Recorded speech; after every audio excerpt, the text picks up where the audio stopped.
Thank you, thank you, thank you. Good morning. We'll take over the table here since it's been disoccupied by the new member book. Congratulations, Joelle, on your decision to make the commitment to be a part of this center.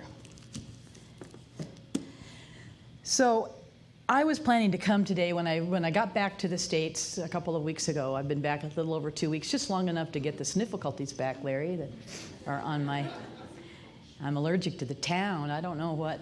But at any rate, I looked up the theme to see what the theme of the month was, because I hadn't been paying attention while I was out in Mexico.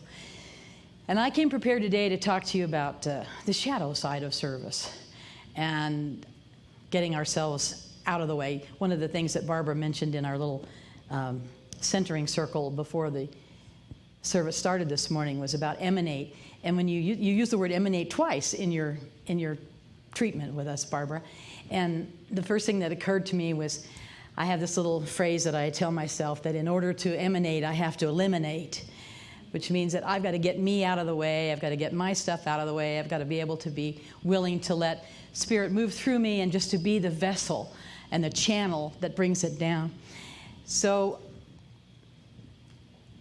all of the events that have been taking place in the world in the last week and a half disenamored me of that idea. I thought, I don't think I want to go over there and talk to them about the shadow side of service, because there's so much service opportunity, shall we say, out there right now that I better stick to the good stuff. But I am going to talk about the ending of suffering, because I do think that this is a piece of where we are right now with all of what's going on in the world and in our individual and personal lives, and allow us to have some opportunity to think about that. But as Bonnie mentioned, I'm usually the end of the month, unless it's Larry, if we have a fifth Sunday, which is next month, right? Next month, Larry will be up here doing the wrap-up for the month. So first, we heard from Reverend Bonnie earlier in the month about doing unto others, and her reminding us that doing unto others is truly doing unto ourselves, because we are one. And to me, I got from her talk the responsibility that we have is the responsibility of showing up as the one. Then Reverend Sandy came and talked to you about all sorts of things. And one of the things that she mentioned was about putting your money in the plate and voting for the center. So I had someone who's here in the audience today. I won't give that person up, to let the anonymity stay there. But he said, last time I came to hear you talk, I put extra money in the plate, and then all this unexpected income started coming in on me. So I'll just share that with you for what it's worth. You could think about that when the plate goes around, because Sandy talked about that too. But she talked about showing up without an agenda and being the light. And then Reverend Bonnie Allen Rice was here last week to share with you, and what I got from her talk was showing up to allow others to be seen, like what the word was in the song today about being seen. Showing up to be the companion, showing up to see the one in the other, showing up to listen. She shared stories about her work as a hospice chaplain as well as a minister.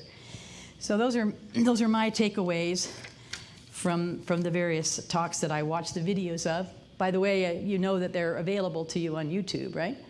So don't stay home on that account, but watch them later, because it's like what Reverend Sandy used to call us, the spiritual forklift that we need in the middle of the week. We used to buy the cassette tapes. You guys remember cassette tapes, right? Yeah, we used to have cassette tapes here that you could buy at the end of the program that Skip was recording, or Skip and I, when I was up in the sound room years ago in this center. So you could take that home and listen to it, put it in your car. If you had a cassette tape player in your car, which we did back then, you could listen to it in the middle of the week. So now you can just get on YouTube, and instead of watching some funny animal thing, you could watch something really, not that that's not spiritually uplifting, because it's fun to do, but you could watch the various talks from the center here. So that's what part of my job in being here at the end of the month is to watch all the videos. So I didn't come to be here in person. So I'd like to talk to you a little bit, like I said, about ending suffering and how service plays into that. There's this book called The Science of Mind Text. Some of you have read it or seen it. I mean, none of us has actually read it, right? I haven't. I've never read it from cover to cover. Maybe that's on my bucket list. Anyway, this is what Ernest has to say about what is suffering. He says, the universe does not demand suffering. Suffering is man-made through ignorance. It will continue until man learns how to make it negative in his experience. And someday, we shall decide that we've had enough of suffering. So I'm here today to ask the question of, have we had enough of suffering? Have we learned enough from suffering? Are we ready to be done with suffering? We hear in the teachings here that pain is inevitable. It's a part of the human experience. It's a part of what it is to be human or to be a sentient being. I think everything is sentient on some level, but we consider the sentient beings the ones that, have some mind or brain power or consciousness about themselves. So it's animals, and all the two-leggeds and the four-leggeds are the sentient beings for sure. Pain is going to happen. It's inevitable. So pain is inevitable, but suffering is say it, I see you, it's a choice, right? Suffering is a choice. That's how suffering is man-made, according to Ernest's reading there. It is man-made because we chose to make it. We chose to create it. We chose to see it instead of anything else we might have chosen to make or to see. And it's that alternative choice that I want to invite us to consider today when it comes to this idea of suffering. So to me, suffering is an interpretation. It's an interpretation of that pain. Because the pain and the suffering seem to kind of go together, right? That pain is inevitable, suffering is a choice. But suffering follows pain, typically. And when we see all the pain that's going on in the world right now, it's very difficult to ignore the suffering part. We suffer to watch it because we've chosen to turn the television on or whatever in the last couple of weeks. That's for starters. But we have made choices to compassionately feel the suffering of others and recognize that it's going on and that it's an inevitable aspect of what follows the pain. So I'm not here to say, don't suffer, we should never suffer, don't allow suffering to happen, because it is an inevitability kind of along with the pain. And yet it's about staying in it and making the choice to continue with it and over and over and over again to be a part of the suffering. That I want to invite us to let go of that, that interpretation, choose a different story. So last week, Sandy Scott was here. During this week, someone sent me a link to the video of the CSL in San Diego where Kathy Hearn was speaking, our friend, Reverend Dr. Kathy Hearn. And I already had in my notes, I don't know, I think I've told you all of this before, and it's not always the same people that are here, but the same way that I eliminate to emanate, I take in what comes my way in order to see, okay, is this something I'm supposed to share? Is this something supposed to happen? So one of the things that I did have in my little list that I keep in my telephone when I start making notes and things hit me or whatever about the topic was this thing that I learned from Sandy Scott. And lo and behold, in the video from the San Diego CSL, called The Vision is the name of the place, Kathy Hearn is talking about Reverend Sandy Scott and how she learned something from Reverend Sandy that made all the difference in her world that makes her who she is today. Because what she learned from Sandy is the same thing I learned from Sandy, which is that there's only one way out of pain. That is legal and non-pharmaceutical. Little caveat there. And that one thing is service. And Kathy Hearn was talking about being a Prac 1 student with Reverend Sandy as her teacher and learning this little thing about service being the way out of pain and making the decision in her life that to get out of her pain that she was feeling, she needed to be of service. and she started volunteering at Terry Whitaker's church, and then she was in the children's part of the church. Then she went on to finish her practitioner studies, become a minister. The rest, as they say, is history. And for those of you who don't know who Kathy Hearn is, it doesn't matter. But she was, for a number of years, for 12 years, the spiritual leader of the Centers for Spiritual Living, when it was called something else, when it was called United Church of Religious Science. At any rate, I learned that from Sandy too, that service is the way to get out of yourself. I have a friend who said something once that stuck with me, and I've kind of tweaked it a little bit, as you know I would do with the little wordplay, that the way to get more out of yourself is to get out of yourself more. Where if we can see ourselves and the little puddle we've sunk ourselves into of pain, suffering, distraction, self-pity, whatever you might want to characterize it as, that one way to step out of that puddle is to step out of it, is to get out with others, is to be able to connect with other people, is to provide some level of service to yourself and to the planet that will remove you from that self-absorption. And I totally agree that is a tool that our movement has given to me too, is to recognize that service is, I don't know how many of you in here are potentially 12-steppers. I'm a 12-stepper. And the one way you keep coming back to the meetings is to volunteer to be of service. It's a self-giving thing that gives back to self. Where when we serve without the agenda, like Sandy talked about, without the agenda, without the idea or the promise of some spiritual payoff. In other words, we're not given in order to get. We get. And that's just how it works. That's how the law of circulation works. That's how the law of reciprocity works. Whatever you want to call the laws that we study in the spiritual principles here. That's how it works. And that's how you work it. That's how you work it. As was mentioned earlier, there is a power in the universe, and we can use it. And I state that with a secondary corollary to that axiom. There is a power in the universe, and I can use it. There's a power in the universe, and I can allow it to use me. The song about "Use me, oh God, I'm here for you." That is the essence of service to me, is that we are serving the one. And as Bonnie pointed out, when we do unto others, we're really actually doing unto ourselves. So that's the way I say that too, is that, do unto others in order to have it done unto you, or to do unto yourself, because we are one. Anything I do to someone else, I have done it to me. If I'm angry at someone, that anger is in me. They may not know about it, might not have bothered them in the slightest. But if I'm sitting with that story of anger and resentment and agitation, who got hurt? And then I'm having that pain that I decide to be a sufferer over. And that's how the cycle comes and comes and comes and comes and goes. So today, in the world, we certainly have a lot of things that we could be looking at to determine where is the pain. Something else that came into my awareness this in the last couple of days was an email from Reverend Dr. Ken Gordon, who is the current spiritual leader of our movement.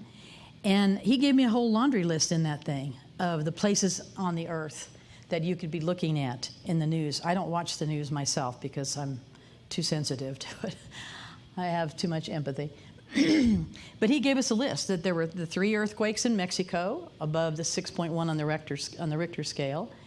There's fire, so that's earth. I put him in categories.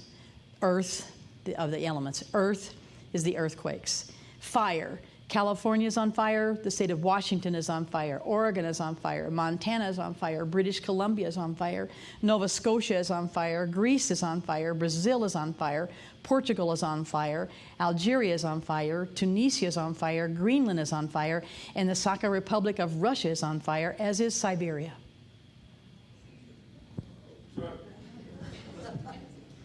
Wow.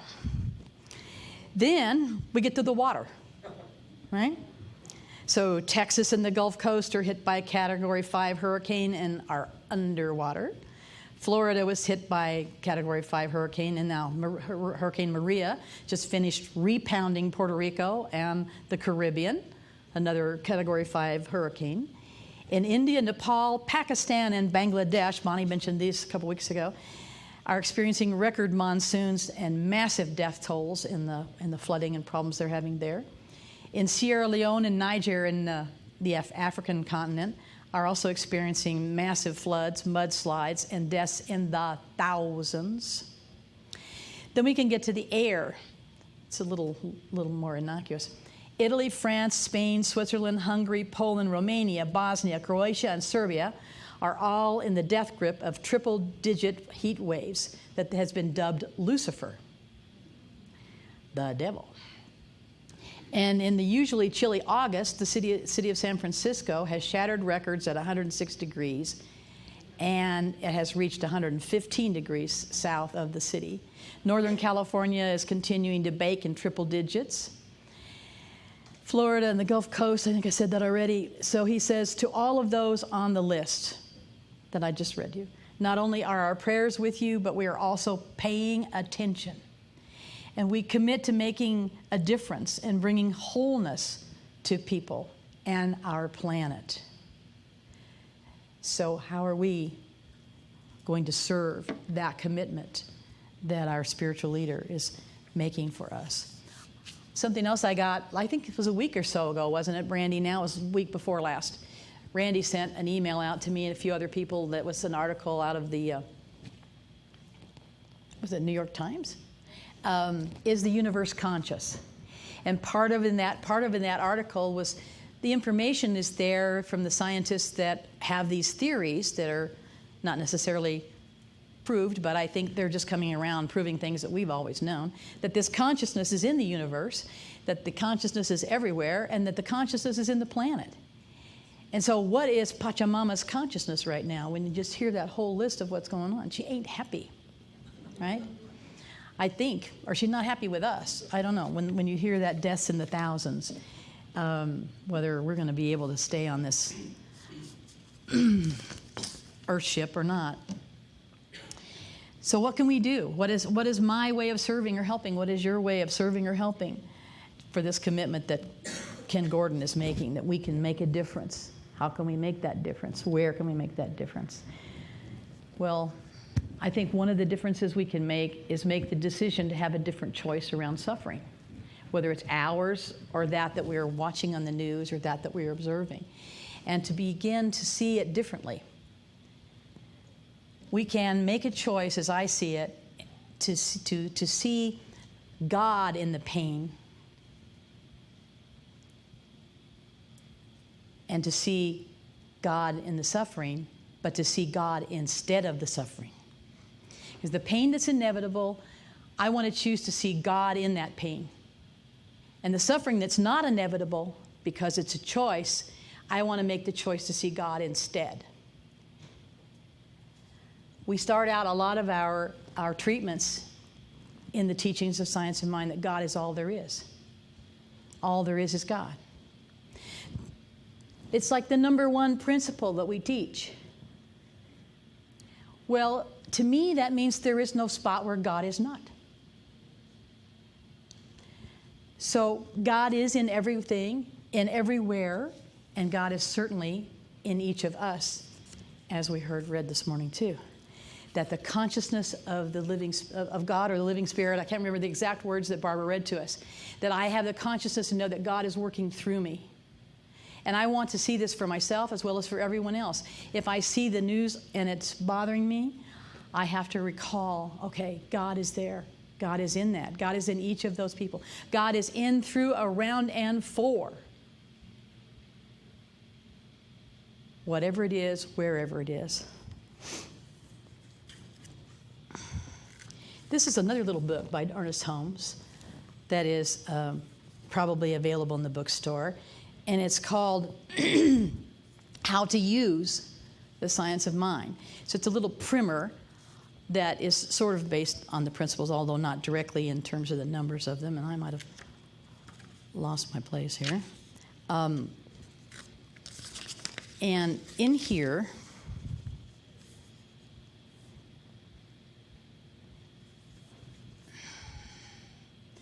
he says, if we are making the statement, quote, God is all there is, it would be more complete in our consciousness if we were to add, and God is right here, right now.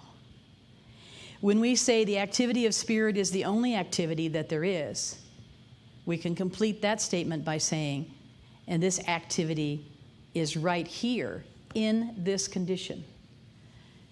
So as I watch the news or I read the headlines, which Michael Beckwith says are just the world's prayer requests, that's my understanding that it's time for me to pray. That's one of the things I can do. I can choose to go to God. I can choose to let go and let God in the process of the temptation to drop into the suffering, to drop into my suffering over it, to drop into my suffering for them, on behalf of them, some sort of what we call in Course in Miracles false empathy, where I'm man-making, woman-making, human being making this idea of the suffering. Have any of you heard the story that Wayne Dyer used to tell about the zebra? When he went out on a photographic safari in Africa once, and one day they saw a lion attack a zebra, and it took part of the left haunch of the zebra off. But the zebra survived and got away.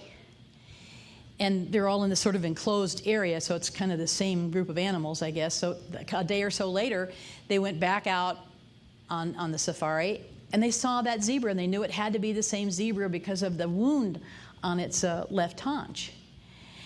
And Wayne says, the zebra's there just, grazing on the pasture there. Life is good. Everything's fine. The zebra's not there saying, oh, I just can't get up. There's not that going on for the zebra. That's part of the reason I know it's man-made. Suffering is man-made. The zebra went on with life, right? We choose life, not death. So there is no spot where God is not. So God is the love that we want to be. God is love. We teach that too. God is love. If service is love in action, then service is God in action. Right? You just translate these words. So I want to see God in everything, that there is no spot where God is not. And I have to love myself through that temptation to do the suffering. Love myself past that. To know that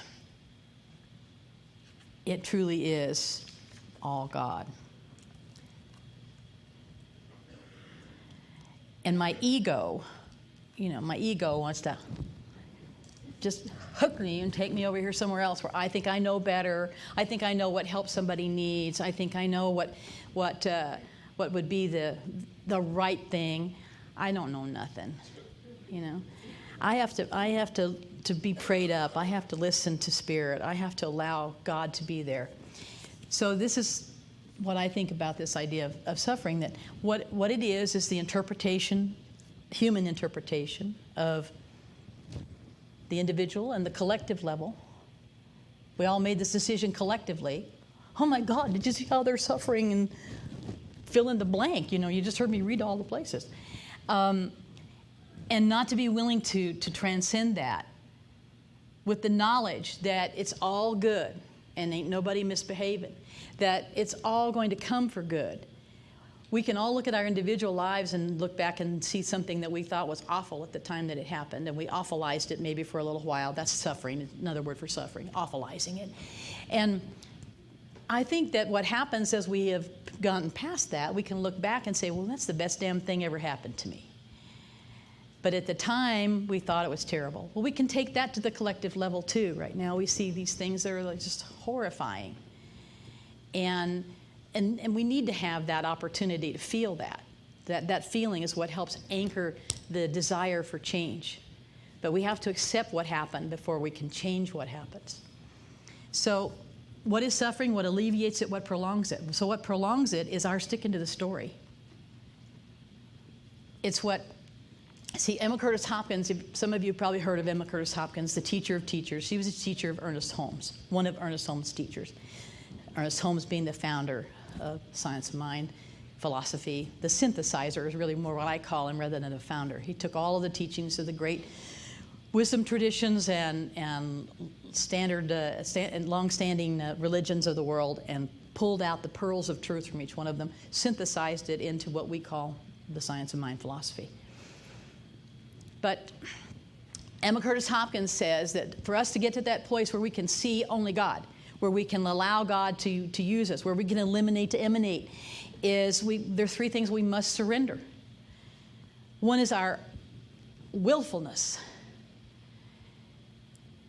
The second is our desire and idea that something has to be hard. We have to make things hard. It's so hard. It's so difficult. And the third is our need for recognition.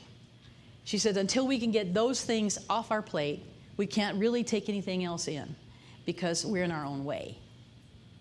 And when it comes to the suffering, it's our sticking to that story or our idea of how it should have come about. You know, the suffering is resistance. That's another word for it too. Suffering is resistance. We're just resisting what is, what happened, what the event was.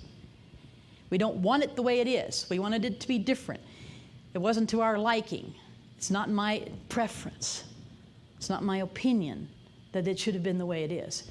These are the things that we get stuck on, that we stay stuck and we can't get on with anything else because our foot is nailed to the floor by this idea that we have, that we're so willful about holding on to it. So it's our willfulness not to allow God to be there.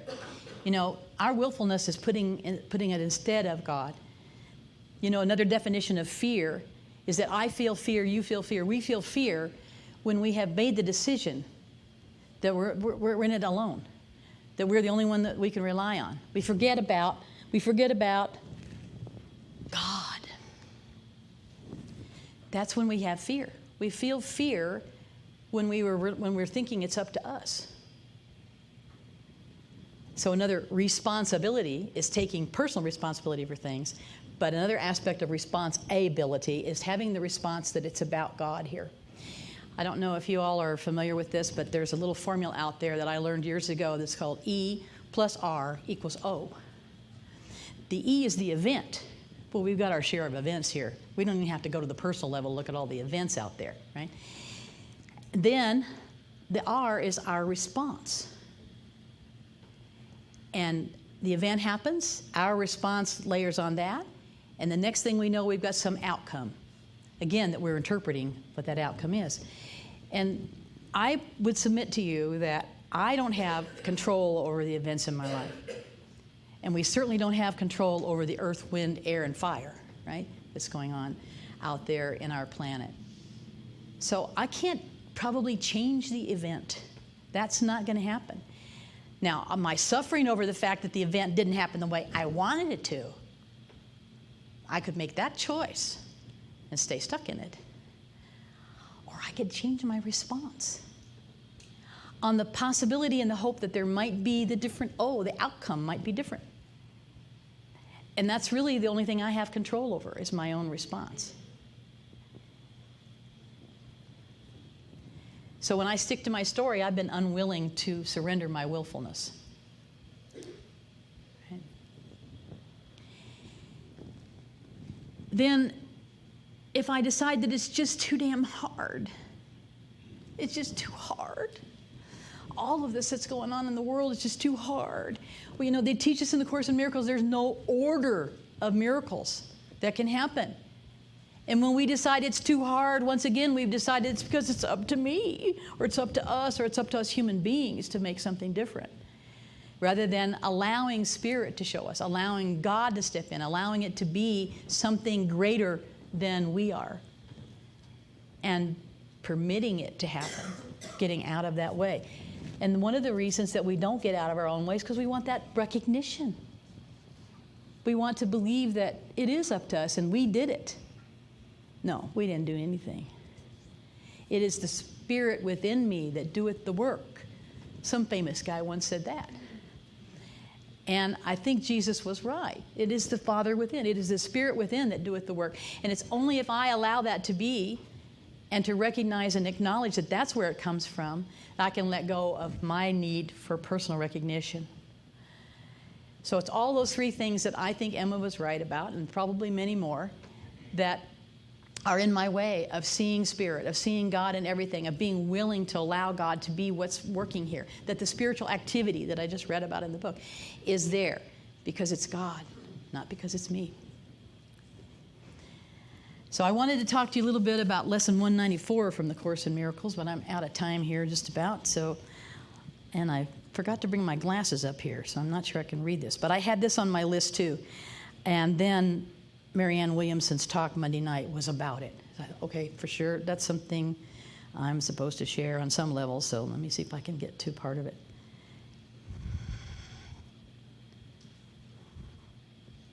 And Lesson 194 of the Course in Miracles is, I place the future in the hands of God. Don't worry about tomorrow. Place it in the hands of God. It says, accept today's idea and you've passed all anxiety, all pits of hell, all blackness of depression, thoughts of sin and devastation brought about by any guilt. Accept today's idea, which is put the future in the hands of God. And the world from all imprisonment by loosening the heavy chains that lock the door to freedom on it. You are saved, and your salvation thus becomes the gift that you are able then to give to the world, because you have received it. In no one instant is depression felt or pain experienced or loss perceived. In no one instant, sorrow can be set upon a throne and worshiped faithfully. In no one instant can we even die. And so each instant given unto God in the passing, with the next one given to him also, is the time of your release from sadness and pain and even death itself. God holds your future as he also holds your past. I place the future in the hands of God. I got to blow this up again now to read it. So release the future, for the past is gone, and what is present, freed from its bequests of grief and misery and sorrow, of pain and loss and suffering, become the instant in which time escapes the bondage of illusions where it has run its pitilessness, inevitable course. Then in each instant which was previously a slave to time is now transformed into the holy instant where the light that was kept hidden is freed to bless the world. What worry can beset the one who gives his future to the loving hands of God? What can he suffer? What can cause him pain or bring experience of loss for him? What can he then fear? And what can he regard with anything except with love? For he who has escaped all fear of future pain has found his way to present peace, and certainty of care of the world can never be threatening. He is sure that his perception may be faulty, but will never lack for God's correction. He is free to choose again when he has been deceived, and to change his mind when he has made a mistake. So now we are saved indeed, for God's love was resting untroubled, sure that only good can come to us. Only good and God can come to us. If we forget, we'll be gently reassured. If we accept an unforgiving thought or a loveless thought, it will soon be replaced by love's reflection. And if we are tempted to attack, we may appeal to him who guards our rest to make this choice for us and leave temptation far behind. No longer is the world our enemy, for we have chosen to become its friend. So I think to become the world's friend means to help it forget about this idea of suffering. And I want to close today with something else that, I guess it's in here, that comes from also the Course in Miracles. I invite you. This is a little, they call it a prayer, but it's not actually a prayer in the sense it's more an affirmation of how to be in service, how to set your mind right in order to be truly helpful to yourself or to anyone. And it goes like this. And I'll send you a copy of it if you give me your email afterwards if you want, or any of these things I've read to you. I'm here only to be truly helpful. I am here to represent Him who sent me. I do not have to worry about what to say or what to do, because He who sent me will direct me. I am content to be wherever He wishes, knowing He goes there with me, and I will be healed as I let Him teach me how to heal. And so it is.